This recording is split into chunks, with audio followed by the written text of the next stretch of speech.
Good morning and welcome to another Memphis Monday. If you recall, about 2 weeks ago we made this axe and we were going to cut out the blank for the handle, and neither one of our bandsaws worked. They both need tires, and this one, the pulley on the motor broke. Well, anyway, today that's what we're going to do. We're going to fix both of them. So get excited, let's knock off the chatter, let's get to work. We're going to take these things one at a time. We'll work on the big bandsaw first. This is the pulley that broke. You can see. I'll give you a close-up on that. This is some of that die-cast aluminum, and it's very fragile, very fragile. And this pulley, the end of it just broke off. This is the new pulley. It's still made in China, but it's made out of steel.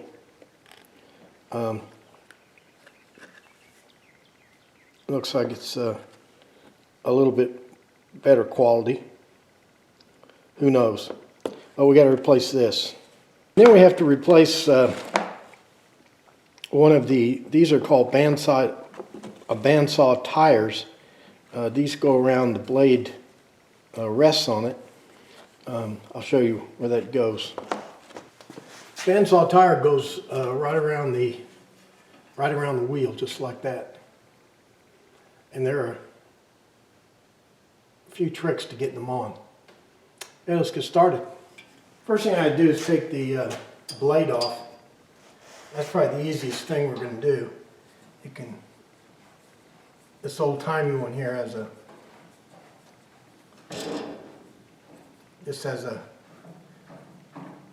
twist nut here.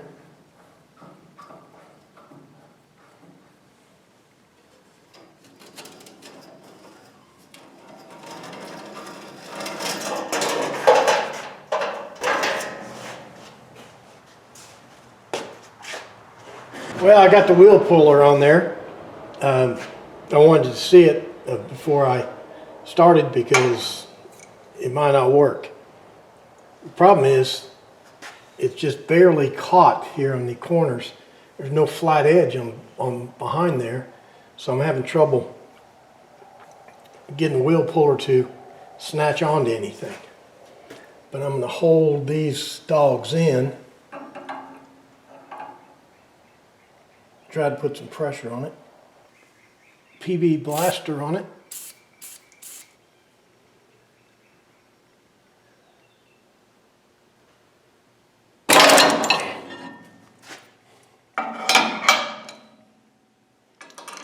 Well, this is good theory. I'll tell you what, this wheel's been on here since 1956. I don't think it wants to come off. And it works good. So I'm going to try to put that tire on with it still on here. Okay, I'm trying the tie method. It's where you tie the thing two places, 180 degrees from one another. Okay, so I got it connected at the bottom there, and I got it connected at the top. Now the scam is you pull it around like this, and you pull down.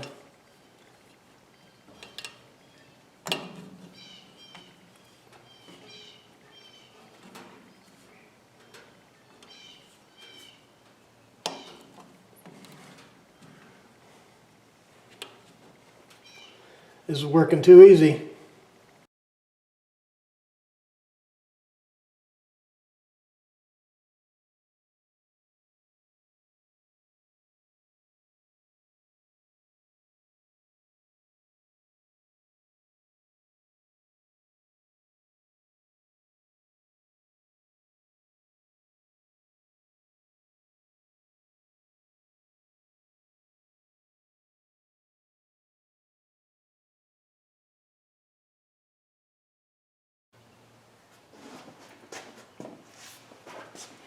I finally got it.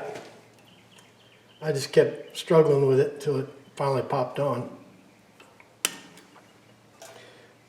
This isn't a how-to video, by the way.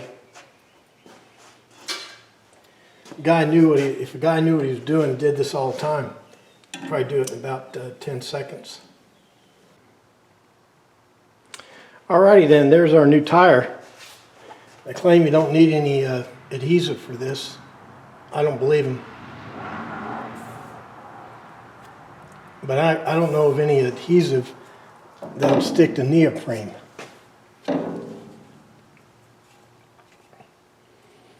I mean, I know there are some, but I don't know what they are.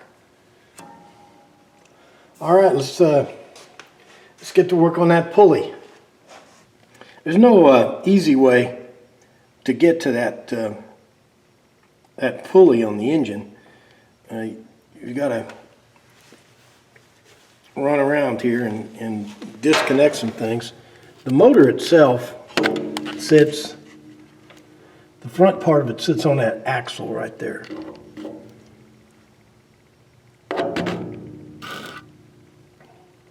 And you can see where I've pulled the axle out of that little bearing feature down there.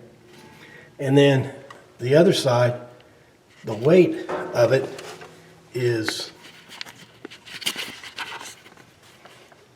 taken up by this rod here. And then the tension can be adjusted using those jam nuts. Let's go around and I'll show you why I had to do all this disassembly. Now, because of the way this motor is not the original motor, and this motor is much longer. So what that means is that when this motor is set in place to operate, it is flush up against this wall here, that wall right there. So you can't get the pulley off. Okay, let's see if we can get that pulley on there.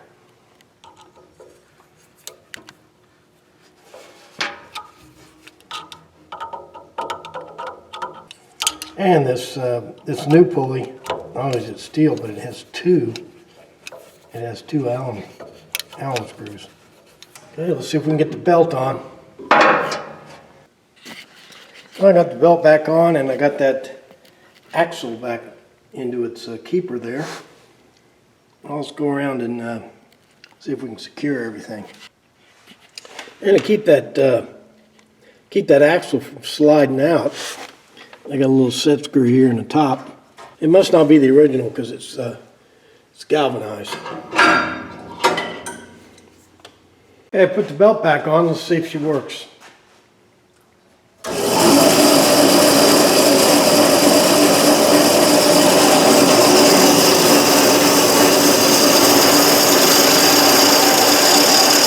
We'll start using it and see what happens. Okay, let's move on to the other saw. Well, this is very interesting. Remember, we couldn't get that one wheel off. I went to take this wheel off and check this out. Slides right off. That means that should be a washer around this thing, and a screw that goes right into the end of that shaft to hold that thing on. So I don't know how long it's been like that, but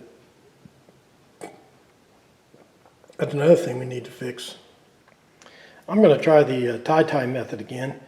I got it tied up here at corresponding diameter, and now what you do is you take this and put it on the floor and pull the sides up alternately. So let's try that. I saw a video some time ago, a guy doing this, and it took him probably 5 seconds.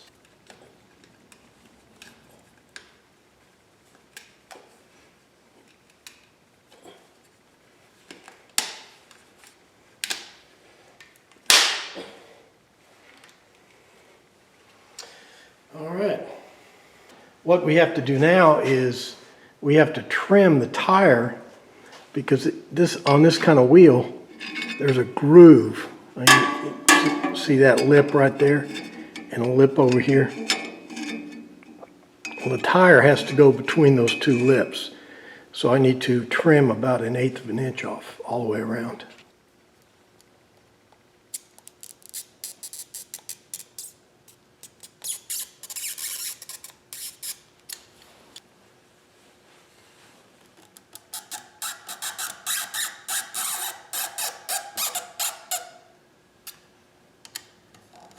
This is actually a pretty good system here. You can see that the tire, when you trim it, fits right in that groove, so it can't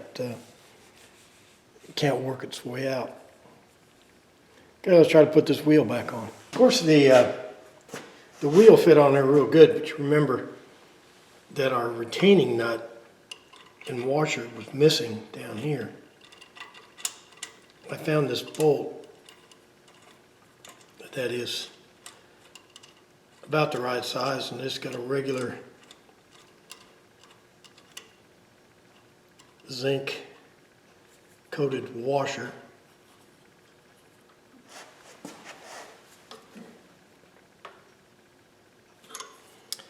Okay, that ought to hold it on. See if we can get lucky taking this thing off.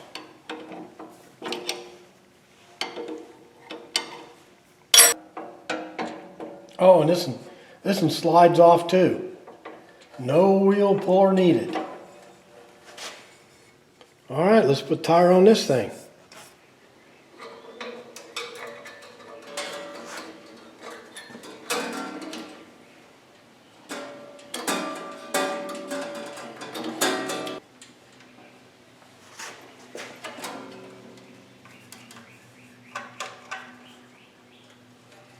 Okay, I'm gonna light this thing off.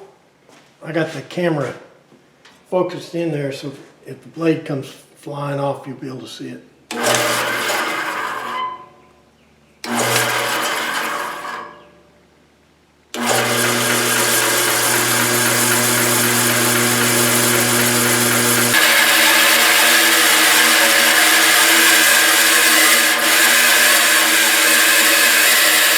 Okay, I'm gonna turn it back on and let you listen to that noise. It's making a noise. I can figure out what it is.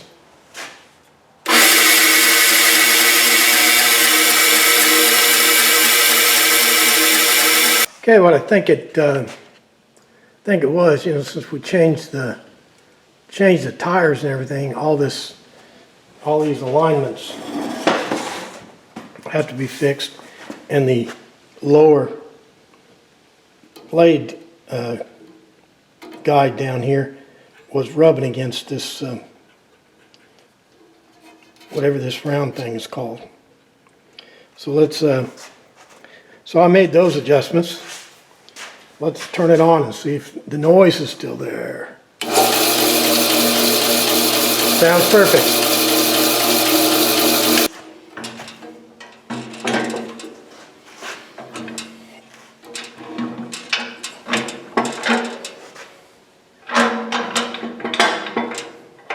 Okay, you remember when we were working on those hammer handles, and I tried to use this saw to cut out a profile of the hammer, and I couldn't get this saw to work, and I thought it was just the blade. But remember, when we took this wheel off, we discovered that it was loose on this shaft, so it was moving back and forth like this, and that was I believe that was causing me my problems. And so to test that theory, I just put a test pattern here on this board, and I'm going to see if I can cut a curvy line here with these new tires and that new connection on my wheel. Okay, here we go.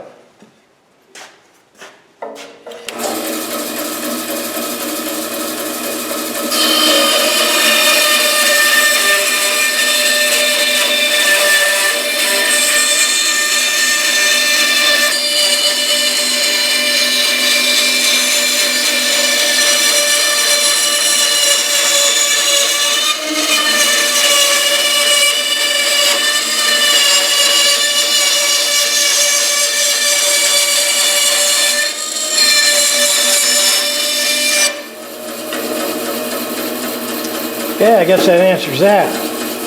Well, that does it for another Memphis Monday. And because of our axe, we discovered that, well, we already knew that both of our bandsaws needed tires, and I had those on order and was going to do it. But on the small bandsaw, we discovered that loose wheel down there that was keeping the blade from tracking correctly, and that's the reason we had to abandon work on this hatchet.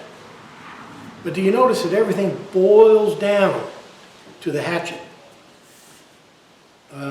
It's an amazing thing. Well, I hope you got your money's worth this week.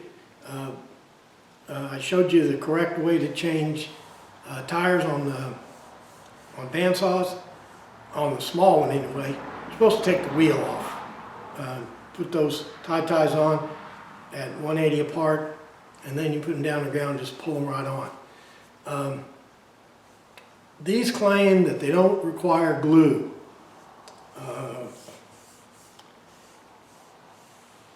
I mean, they're the experts, but it seemed to me that they would, especially when they heat up, they'd be a problem. But we'll see.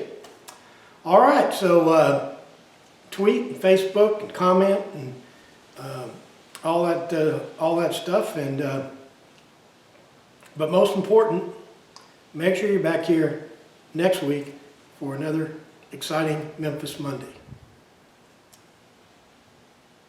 Thanks for watching.